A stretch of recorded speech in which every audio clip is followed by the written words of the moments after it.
this tutorial, we'll guide you through the process of creating a provisioning profile in your Apple developer account. First, log into your Apple developer account and navigate to the Certificates, Identifiers, and Profiles section.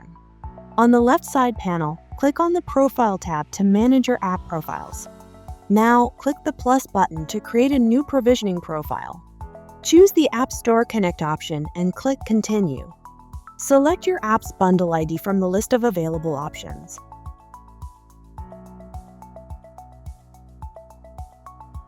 Make sure you select the correct bundle ID, not the notifications bundle. Next, select a certificate from the list of certificates you've created in the Apple developer account. Then click Continue. Provide a provisioning profile name. This name will be used to identify the profile in your portal. Make sure the name is clear and relevant to the app you're working on. With the provisioning profile created, you're now ready to use it for app distribution through App Store Connect or TestFlight. Remember to double-check that all details, such as the bundle ID, are correct before downloading. Once you've provided the necessary details, click Download to save the provisioning profile to your computer.